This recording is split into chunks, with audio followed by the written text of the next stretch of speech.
যে ট্রেন্ড চলছে সেই ক্ষেত্রে ইনফার্টিলিটি একটি ইম্পর্টেন্ট হেলথ ইস্যু হয়ে দাঁড়িয়েছে এবং ইনফার্টিলিটির হার দেখা যাচ্ছে যে বাড়ছে। তো স্যার, আপনার তো এক্সপিরিয়েন্স এই ফিল্ডে অনেক দিনের, আপনি শেয়ার করুন যে কেন ইনফার্টিলিটির হার এতটা বাড়ছে বা এখন কি কি কারণে ইনফার্টিলিটি বেশি দেখা যাচ্ছে কাপলসদের মধ্যে।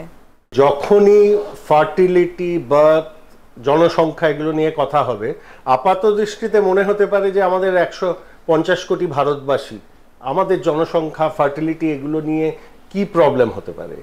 কিন্তু প্রবলেমটা তারাই বোঝেন যাদের নিজেদের কোনো সন্তান নেই।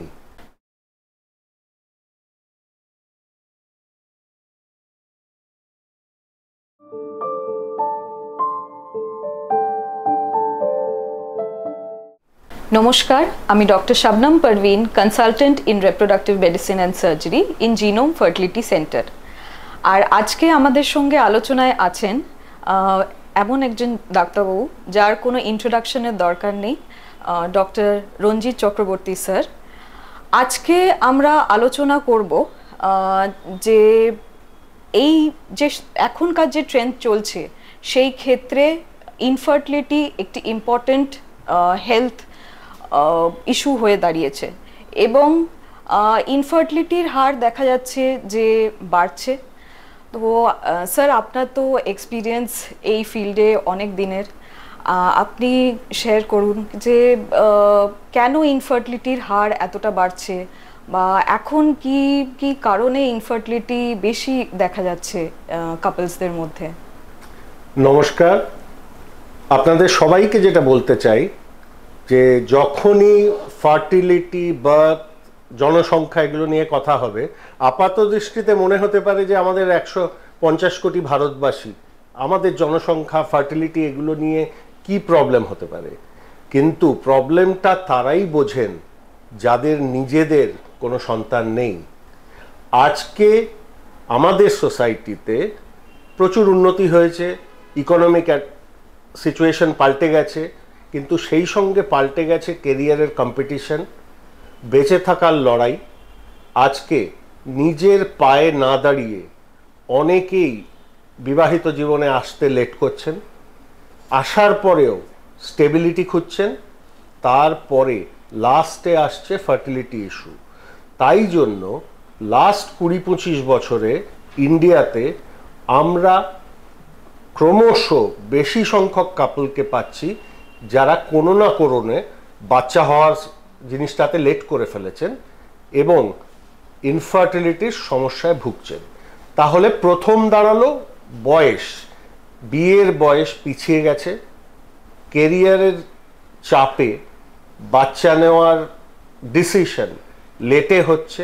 আমরা জানি মায়ের বয়স যত লেট হয় তত কোনো না কোনো প্রবলেম হতে পারে। এই জন্য ডক্টর শাবনম যেটা বললেন যে আমরা ক্রমশ এটা একটা সোশ্যাল অ্যান্ড মেডিকেল প্রবলেম হিসেবে দেখতে পাচ্ছি।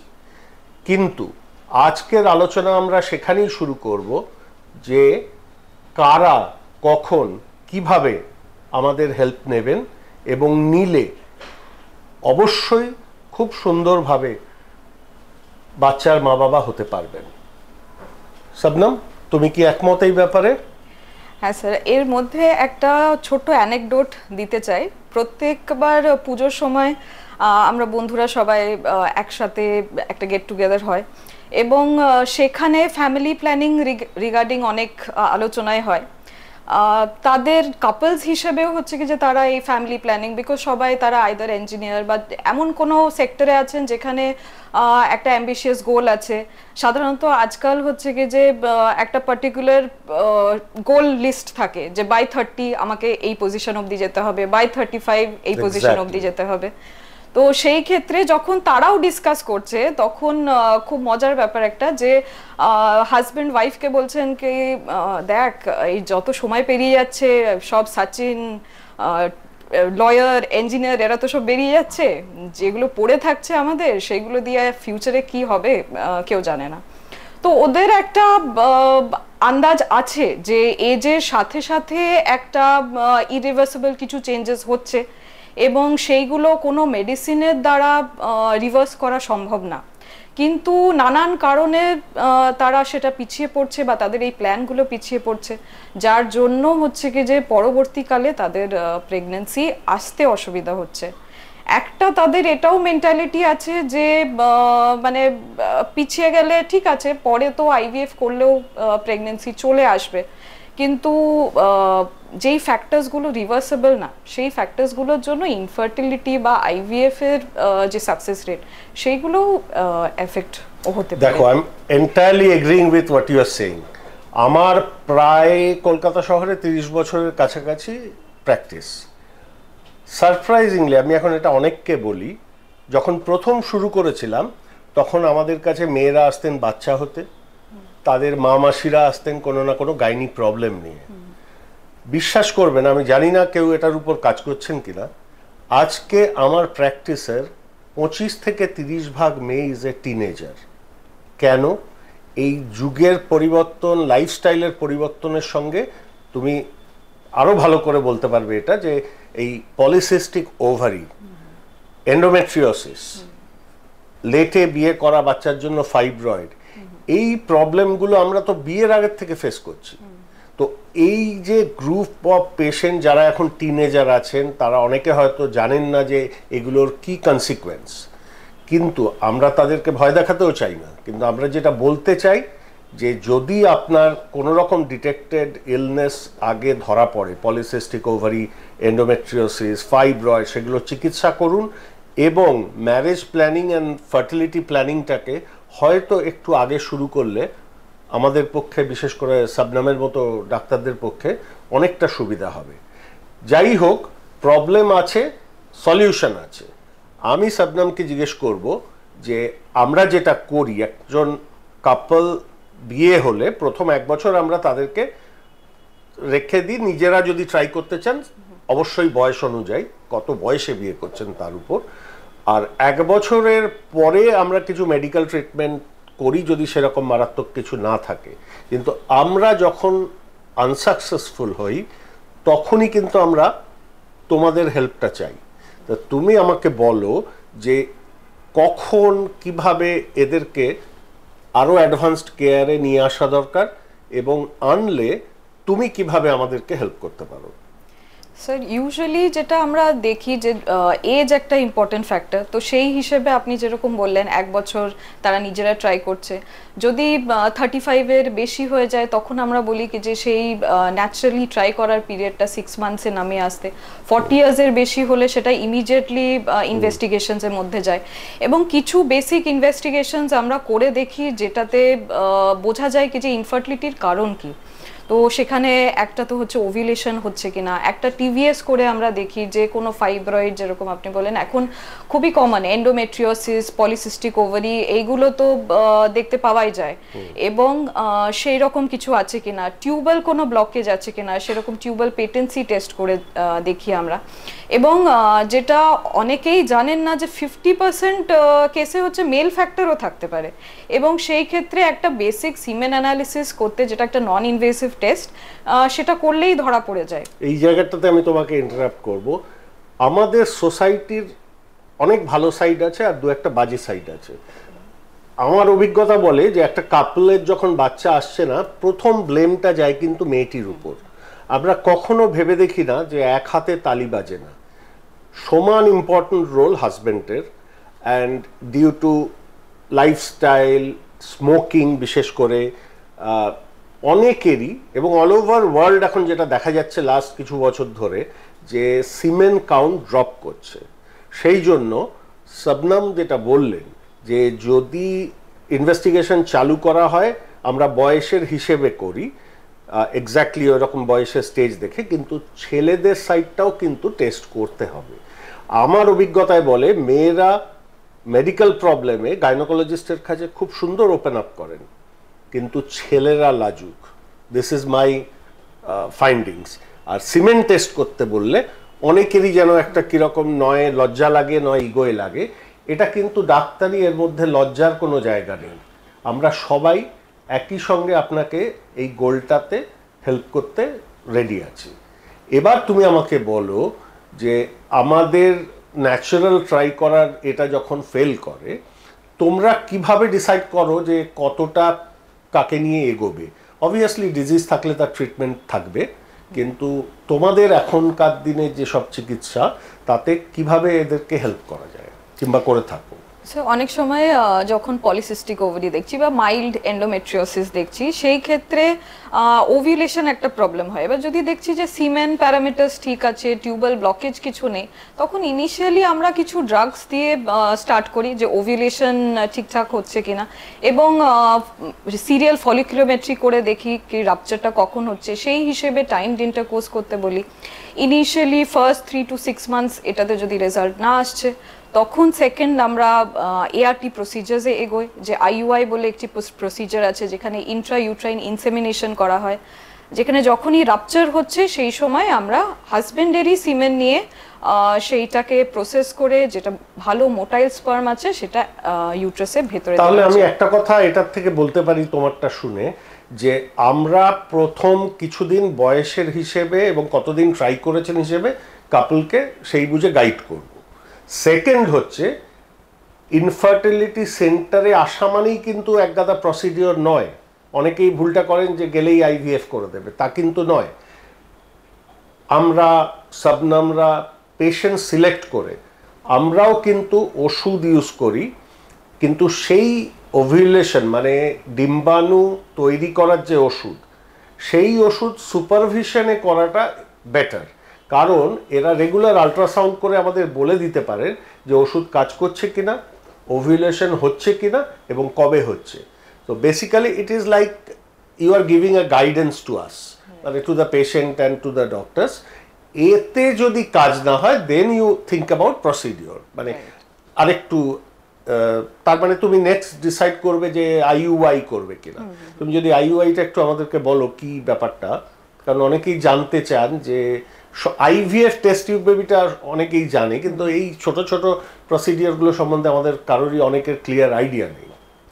অনেক সময় দেখা যাচ্ছে যে ওভিউলেশন হচ্ছে, তারপরেও হচ্ছে যে প্রেগনেন্সি আসছে না। তো আনএক্সপ্লেইনড ক্ষেত্রে বা কোথাও যদি মাইল্ড মেল ফ্যাক্টর সমস্যা আছে বা মাইল্ড এন্ডোমেট্রিওসিস আছে, এদের ক্ষেত্রে আমরা সেই একইভাবে ওষুধ ইনজেকশন দিয়ে এগ তৈরি করা হচ্ছে, ফলিকলস গ্রোথ করানো হচ্ছে, এবং যখন সেটা একটা পার্টিকুলার সাইজে চলে যাচ্ছে তখন রাপচারের জন্য ইনজেকশনস দেওয়া হচ্ছে। রাপচারের ঠিক 36 আওয়ার্স পরেই হচ্ছে আমরা দেখছি ওভিউলেশন হয়েছে কিনা, এবং সেটা দেখে আমরা হাজবেন্ডকে বলছি একটা অ্যাবস্টিনেন্স পিরিয়ড মেনটেন করে তারপর সিমেন কালেকশন হচ্ছে। সিমেন কালেকশনটাকে প্রসেস করে মোটাইল যে স্পার্মসগুলো আছে সেইটা একটা ক্যাথেটারের মাধ্যমে আমরা ইউট্রাসের মধ্যে দিচ্ছি।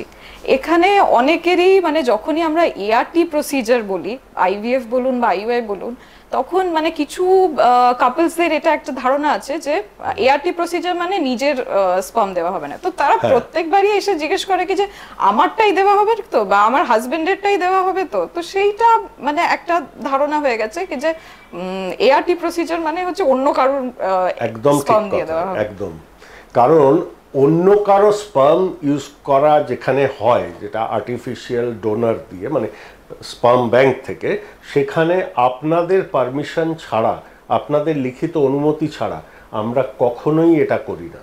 তার কারণ এটা ইল্লিগাল। যার লাগবে তাকে বলে তিনি রাজি থাকলে তবেই এটা করা হয়।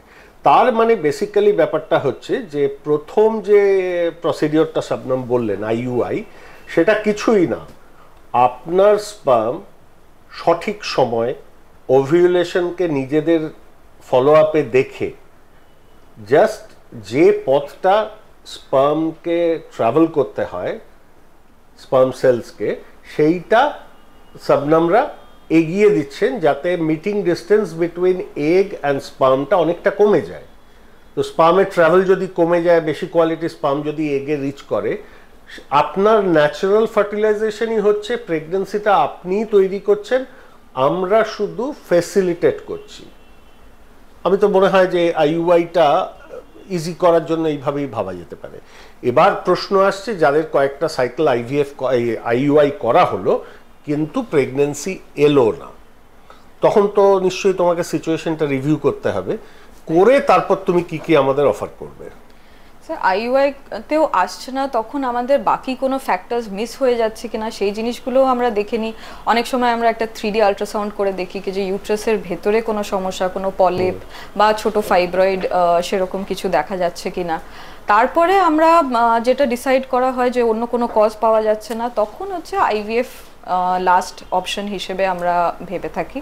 কিছু কিছু পেশেন্টদের যাদের অ্যাবসলিউট ফ্যাক্টর আছে তাদের ক্ষেত্রে আমরা এই পুরো প্রসিজারে না গিয়ে অনেক সময় আইভিএফ এর দিকে এগোই।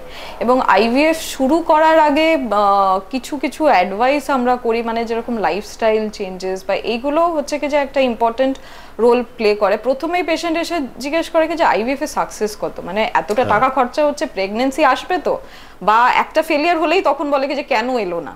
তো এইগুলো মানে আইভিএফ এর সবকিছু ফ্যাক্টরস ঠিক থাকলেও আপনার সাকসেস মোটামুটি 50, ফার্স্ট চান্সে 50%। সেই ক্ষেত্রে কিছু ড্রাগস আমরা অ্যান্টিঅক্সিডেন্টস দিয়ে থাকি বা লাইফস্টাইল চেঞ্জেসের কথা বলে থাকি, যেটা করে এই এগ কোয়ালিটি বা স্পার্ম কোয়ালিটি এইগুলোকে বেটার করা যায়।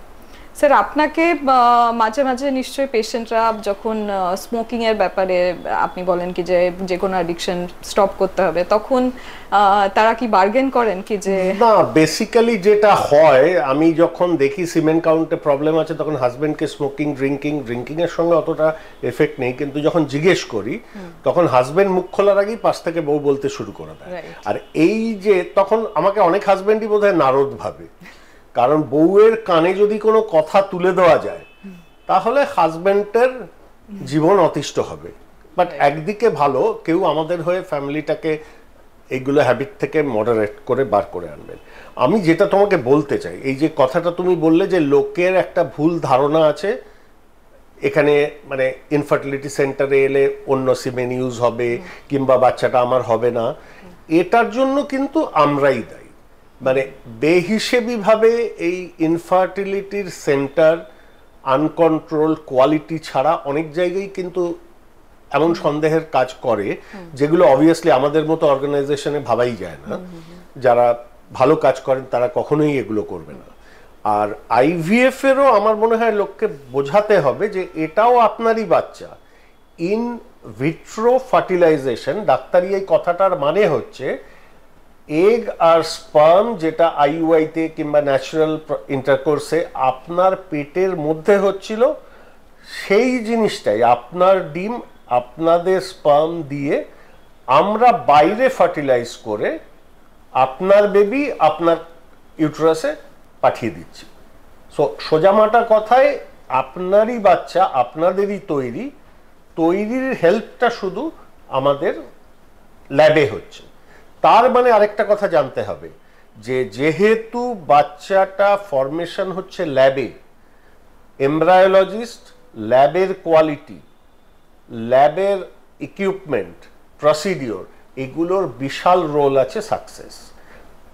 তাই জন্য যখনই কোনো এআরটি প্রসিডিওর মানে artificial reproductive technique procedure select করবেন, selection of the institution place আপনার যেন ঠিক হয়। কারণ কোয়ালিটি, রেজাল্ট, সাকসেস, আপনি এতগুলো টাকা খরচা করবেন, আপনি যদি বেস্ট অফ দ্য বেস্টটা না পান আপনারই তো ক্ষতি না। আপনারা খোলাখুলি কথা বলবেন, আমাদের এক্সপার্টরাও তো এখানে থাকবেই কথা বলার জন্য। নিজেদের গাইনোকোলজিস্ট যদি কেউ থাকে তার সঙ্গে পরামর্শ করবেন এবং ভালো ব্র্যান্ড সিলেক্ট করবেন, এইটুকুই আমার অ্যাডভাইস ওখানে। শবনম, আপনি আর কিছু অ্যাড করতে চান আমাদের এটার সঙ্গে? স্যার অ্যাকচুয়ালি মানে ইন্ডিয়াতে বিভিন্ন রকম এই ইরেগুলারিটিস হচ্ছিল, যেরকম আপনি বললেন কি যে বিভিন্ন জায়গায় যেরকম সারোগেসি নিয়ে নানান রকম গন্ডগোল হচ্ছিল, ডোনার এগ নিয়ে মাল্টিপল টাইমস তাকে হাইপার স্টিমুলেট করা। তাই জন্য ইন্ডিয়াতেও হচ্ছে এআরটি ল এসছে এবং এখন যেই সেন্টার্সগুলো আসছেন তাদেরকে সেই এআরটি ল অনুযায়ী রেজিস্টার করতে হবে এবং তাদের যা নর্ম আছে সেইগুলো সব ফলো করতে হবে। এবং তখনই গিয়ে হচ্ছে কি যে আপনার আপনার রেজাল্ট মোটামুটি আসবে। এবং যে ল্যাব, যেটা স্যার বললেন কি যে 50% ইম্পর্টেন্স হচ্ছে কি যে আইভিএফ ল্যাব কিভাবে মেনটেন হচ্ছে বা তার ইকুইপমেন্টস কি আছে, তার জন্য ইন্টারন্যাশনাল গাইডলাইন্স আছে। সেই গাইডলাইন্স ফলো করে খুব কম ল্যাব আছে যারা হচ্ছে কি যে মেনটেন করতে পারে, এবং তার জন্য একটা কনসিস্টেন্ট যে আইভিএফ এর সাকসেস রেট তারা দিতে পারে। তোমাকে একটা গল্প বলি। এই জিনোম যখন শুরু হচ্ছিল তখন আমার মাথার চুল কালো ছিল। তো জিনোমের টেকনোলজি, ডাক্তার, এই সমস্ত জিনিসটা তুমি জানো, এটা পুরো নিয়ে গিয়ে ইসরায়েল থেকে ট্রেন করে আনা। ইসরায়েল সম্বন্ধে অনেকেরই অনেক রকম ধারণা আছে, মেনলি গুলিগোলার ধারণা, যুদ্ধের ধারণা, কিন্তু ওদের টেকনোলজি, ওদের এই সায়েন্সটা এখনো বোধহয় ওয়ার্ল্ডের টপের লিস্টের মধ্যে আছে। তো যেটা আমি বলতে চাই, বাচ্চা হচ্ছে না বলে যতটা মন খারাপ লাগছে, যতটা আপনারা এটার পিছনে ইনভেস্ট করে ট্রিটমেন্টটা করতে চান, সেটা অহেতুক বেশি দেরি করবেন না। ইনস্টিটিউশনটাকে সিলেক্ট করুন, don't get misled by advertisement and other things. Shabnam যেটা বললেন, মনে রাখবেন, ইনফার্টিলিটিতে 100% বলে কিছু হয় না, মেডিকেল সায়েন্সেই হয় না। তো ধরুন আইভিএফ করলেও আপনার একটা সাইকেলে আপনার 50% চান্স আছে, কিন্তু ল্যাব যত ভালো হবে, ইনস্টিটিউশন যত ট্রান্সপারেন্ট হবে এবং নর্মস ফলো করবে, আপনার রেজাল্ট কিন্তু তত ভালো হবে। আর আমার একটাই অবজারভেশন, ছেলেরা কিন্তু পিছিয়ে থাকছেন এগিয়ে আসতে, helping us for doing treatment. Please লজ্জা পাবেন না, এর মধ্যে লজ্জার কোনো জায়গা নেই। It is a pure science. আমরাও ততটাই চাই যে আপনাদের বাচ্চা হোক যতটা আপনারা চান। Shabnam, thank you very much. আপনি আমাদেরকে খুব সুন্দর করে বললেন, আর তার থেকে ইম্পর্টেন্ট, আমরা আশ্বস্ত হলাম যারা জেনারেল গাইনি প্র্যাকটিস করি কিংবা যারা শুনছেন, যে আমরা চাইলে হাত বাড়ালেই আপনাদের সাপোর্ট আছে। That is very reassuring for যারা আমরা ডাক্তারি করি এবং যারা আমরা সারাক্ষণ ফেলিওর অফ ফার্টিলিটি নিয়ে এক্সপোজ থাকি। Thank you very much. আবার আমরা আসবো আপনাদের কাছে। শবনম, আপনি কিছু বলতে চান? থ্যাংক ইউ স্যার, আমাদের এই আলোচনায় একটা পার্ট হওয়ার জন্য, এবং আপনার যে ইনসাইট, কারণ আপনি এতদিন ধরে প্র্যাকটিস করছেন, আপনার এক্সপিরিয়েন্স, এগুলো একটা ভ্যালুয়েবল ফিডব্যাক আমাদের জন্য। Thank you for coming. Thank you আপনাদেরকেও।